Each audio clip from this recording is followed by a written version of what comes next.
Yes, speaking and listening. Then listening, yes. Reading, writing, less. Okay. Nice job.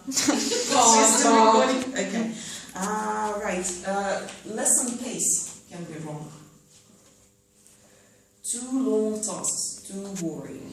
Yeah, reading, and we've been reading for 15 minutes.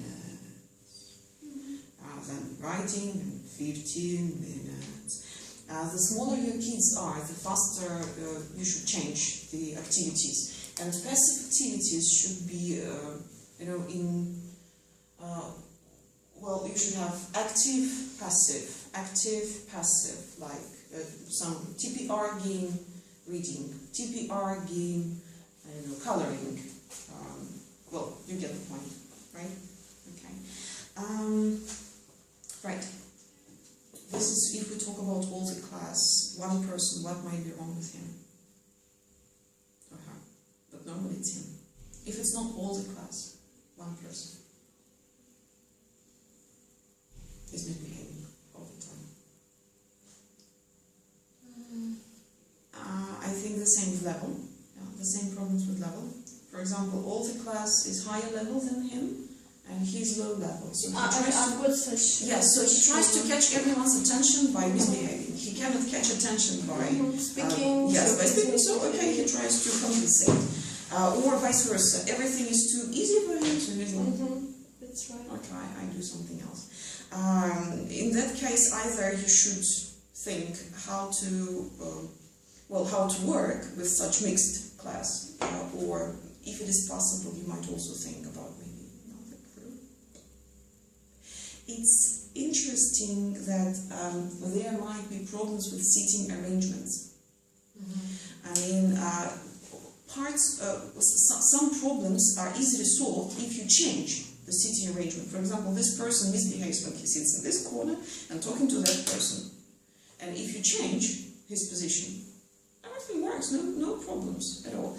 For example, look at this classroom. In this classroom, I have a group of 7 students. You can see that you are very close to each other. Well, maybe you are comfortable with this distance, but some children are not comfortable with this distance. If they are not comfortable with the distance, you can easily see, because they start pushing, they start kicking each other under the desk. It means that there is not enough space, because each of us has his own personal space. For some people these are 20 centimeters, and it's okay, if I come that close. And for some people, they would prefer, for me to stay, the longer the distance, the better. So if something is wrong with one person or with the whole group, it's always a good idea to think how you can change the seating arrangements.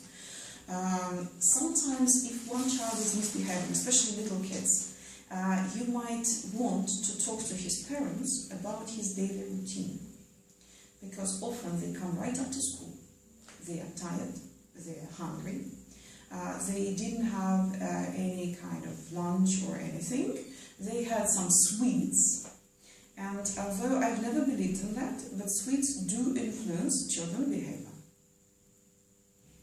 Amount of sugar in the blood does make them more active.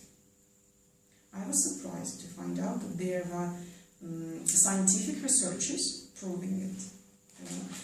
Maybe if the child ate some sweets and didn't have normal lunch, he might misbehave more than usual. And usually diet of children who are misbehaving all the time is very, very unhealthy. Lots of sweets, sometimes even coffee. So no coffee, no sweets. Talk to parents about how the child can compensate this, coming right after school. Sometimes it works. I was surprised, but I had a student who was waiting for me in the corridor right after school in his school uniform, hungry and so on. I talked to his mom. So after that, they went to this cafe. They had some food. He came here, not hungry anymore, not so tired. He was late, like 5 to 7 minutes late to every lesson because of going to the cafe. But he was normal after that. It was absolutely okay to work with him. It made such a terrific change. Wow, strange. Usually children who you have problems with are kinesthetic learners. This is a rule. Kinesthetic learners have problems at school, kinesthetic learners have problems in the classroom because our learning is mostly for visual and for auditory learners. So don't forget that not only little kids can be kinesthetic. Teenagers, teenagers, you can see them. They can't sit still. They can turn the TV on the desk, turn the chair, sit like this, try to move it. I don't know. They are constantly active. And if you see, I have a kinesthetic student, I'm thinking about what to do with him. Can you see? Mm-hmm.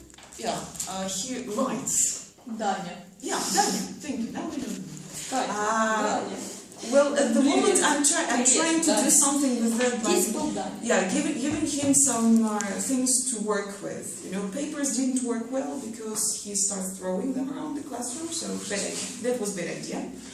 I'm thinking about, you know, maybe something like there were some special glues, you know, like for they're in different colors. So maybe he should just try to work with it with his hands, because he needs to do something with his hands really all the time. And also we are trying to do, you know, a lot of what do they call mingles?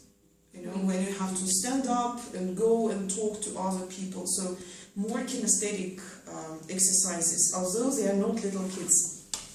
And also quite often people who cause troubles are dyslexic. Do you know? I've heard, but I have no idea how to deal with Well, you cannot compensate all of it.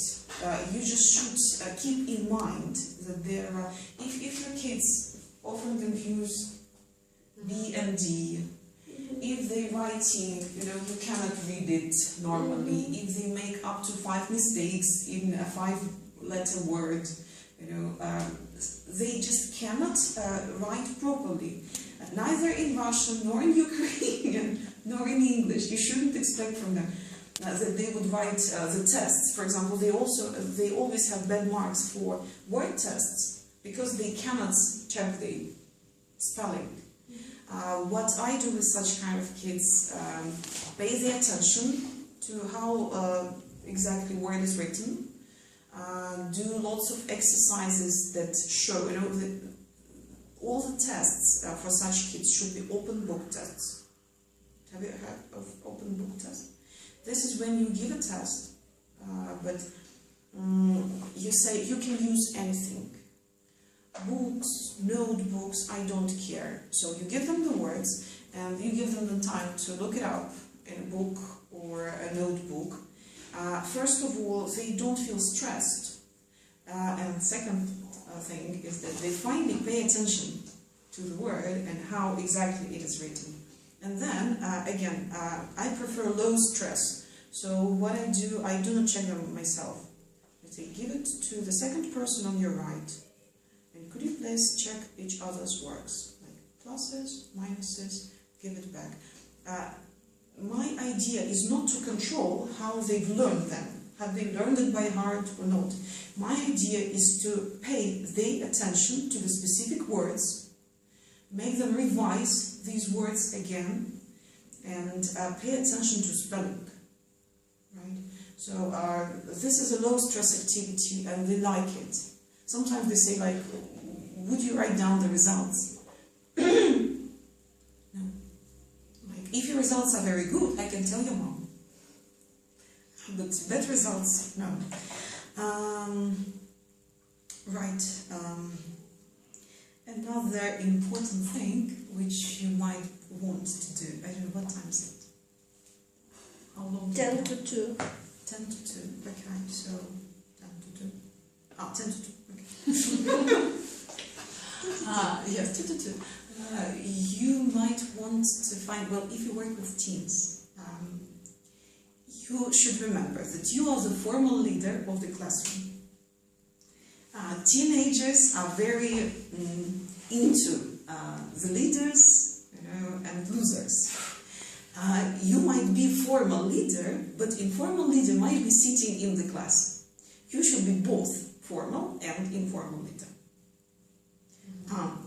What do I do if I'm not an informal leader? Use the informal leader for you, for your own good. Do you know how to understand who is the leader? When they laugh, when they make jokes, they look at the person they like. Yeah.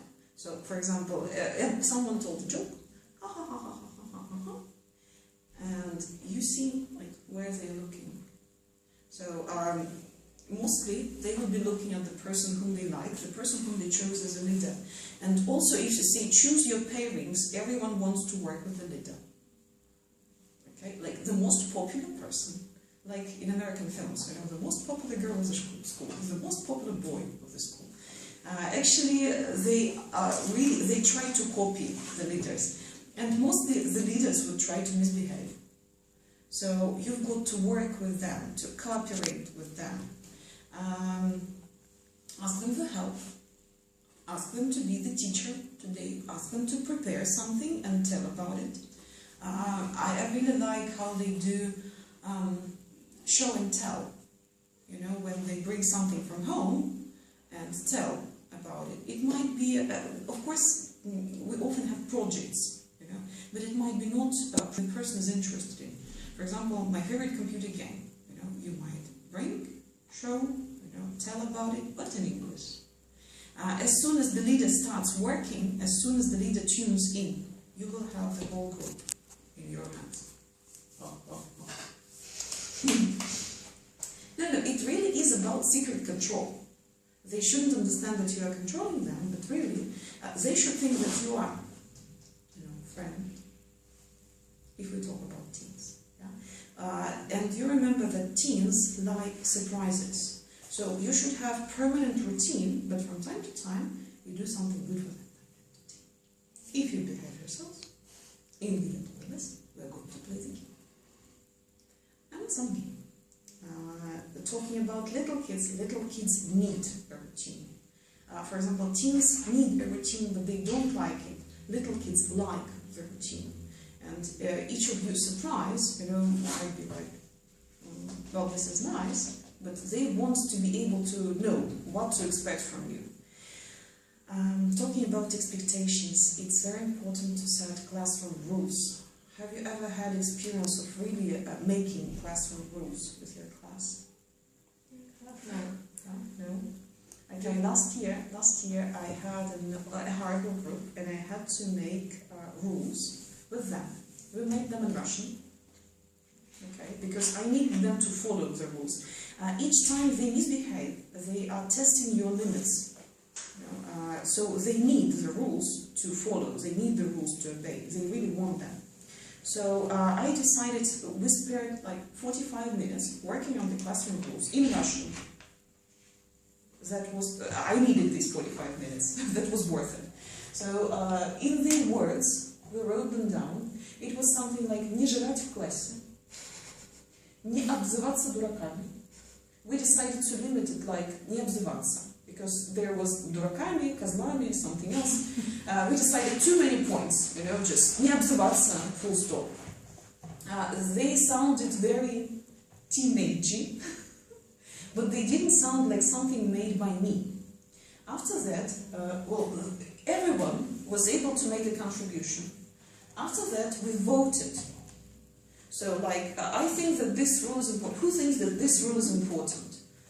Like, everyone voted. Okay, so we voted. Democracy. Yeah. We wrote down the rules, and I made each of them put their signature under this document. And then after that, we thought, okay, what should we do to the person, you know, who breaks the rules? We decided to keep the score like 5. Well, bad marks, means that this person gets extra homework. Yeah, everyone gets 2 exercises, this person gets some extra homework. Okay. Like, if this person doesn't do the extra homework, what should we do?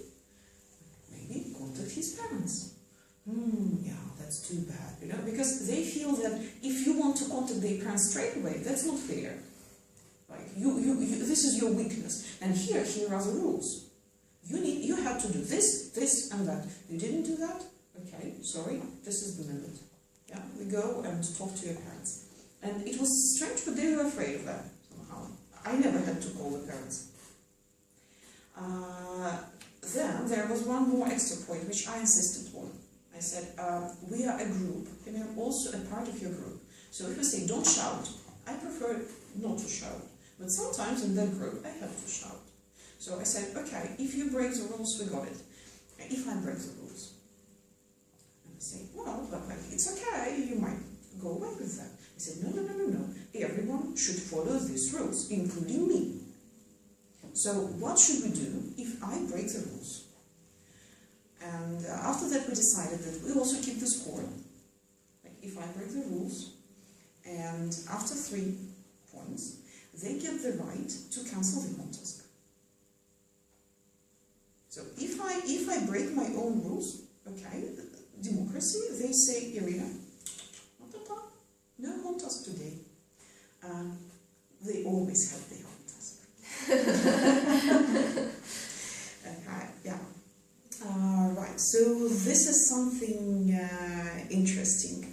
You should be able to see that they are tuned in. If you laugh, they laugh. If you are silent, they are silent. So that means that you have become the informal leader. And it's very important to be one. Okay? Is it time? Anything, 2 little things. First of all, we haven't talked about it. What could make your lesson more interesting, more motivating? We've talked about games. Anything else? Well, the personal attitude. Songs, yes. Well, personal attitude, because some students need some encouragement, praise, and so on. Talking about personal attitude, yes, I agree about positive things like encouragement, praise, and extra help and whatever. Do you ever use any physical influence, so to say? No! Well, it depends whether it is positive or negative, whether you want to punish your student or whether you want to praise him. For example, if you praise him, you can put your hand on the shoulder, for example, and say, nice, well done. Yeah, and this is the way you can support the Yeah, I usually use the positive tricks. As for me, I often use with the boy who misbehaves. I come and stand and I say, please, let's work. Okay? It surprised him so much. Okay. It's a shock. So any physical contact is a shock for them because they are used to the fact that teachers do not touch them. Well, thank God, they do not touch them. They don't hit them, or something. Once I had a situation where I had to punish the boy. Really. What I did, that was last year in Vigor, he couldn't stop. He couldn't control himself. He was shouting bad words. When I say bad words, it means bad words. Very bad words. He didn't let anyone work. And he couldn't stop. He couldn't control himself. He needed some kind of shock. And I could see that, in that situation, it was needed. So what I did, I came to him absolutely calm, without any shouting or anything. I took him and I slapped him on the back. He was shocked. This moment he came quiet, absolutely quiet. And I said, I will tell my mother. I said, okay, go and tell. I can tell her myself. After that we had a conversation with his mother, because I insisted, not because he told her anything. He didn't tell her anything, actually, because he was afraid that if he starts telling that I punished him, I will tell her what he did. And which exact words was he using, actually. So I talked to his mom, and after that she said, I allow you to do anything with my boy. Right? If you need to do something for your lesson, okay, you do. Well, it's a long story, yeah, but normally the maximum I do is come close and either pat, or if the thing is very, very bad, can I show you? Sorry. I do like this. I try, I just catch by the ear. See, she's moaning. I do not try to hurt the student. I just try to do something unusual that the person doesn't expect. It's not for hurting. It's not for catching and like. No, I can do that, but please. Yeah. I'm a strong person. I can break something. So I just catch you up to I've got a question. Well, when one of my kids was misbehaving, I didn't know what to do, and I just said, I'm not sure if that was right, but I said, can you please go out and do everything outside? Silent time. On one hand, this is perfect when you have your own kid. Silent time is very important. On the other hand, the problem is, if they are little, they might run away somewhere. No, almost teens, like 12 years old. Okay, yeah, but still, just this is a very good thing to do, but the negative thing is that we are in charge of these kids. And if something happens to him or her outside, this is our fault. So I try not to set them outside, because I don't know what they might do there. Some people and other teenagers may say like something like, oh, okay, I also want to go outside. Can I go outside too? I don't want to stay here. No, that was like. Okay, it depends. It depends on the situation. I agree. How about ignoring? Because once I tried it, and one time it worked, it didn't work. Like, for example, now like we are talking about something, but we are not talking with you. So you are having your time. You are telling everybody what you want, but now we are not working with you because you are misbehaving. You don't let me work. So again, you should see the situation. Yeah, so it depends a lot. Yeah, sure. I prefer to put something on an extra chair. Like, you don't want to work with us. You have some other things to do. Okay, could you please do not interrupt? Yeah, just sit do there. what you want. Sit there, okay, and be quiet. Thank you very much. This is a very strong thing to do, and it shouldn't be done all the time. Again, the idea is to surprise and to let this person understand that he's doing something absolutely wrong. But the truth is, there are a lot of children who cannot control themselves, and it's difficult for them to control themselves. There might be some physical reasons behind that. Okay. Right. Yeah. Okay. Thank you very much. Yeah. The last thing, which is very short, not just discussion. I highly recommend to come to other teacher classes, watch other teachers working. It doesn't matter if these teachers are supposed to be good or supposed to be bad. There is always something new you can learn. You can see what you want to take for your own lesson and what is inappropriate for you in your lesson. You can see how positive things work and how negative things work. Yeah, so actually coming to see other people's lessons is a very, very nice thing to do. And of course, that would be even better if you could talk to the teacher after the class and discuss your ideas, emotions. I behave myself. Okay, it really helps. It really helps with that. Thank you. Thank you very much. Thank you. Very much.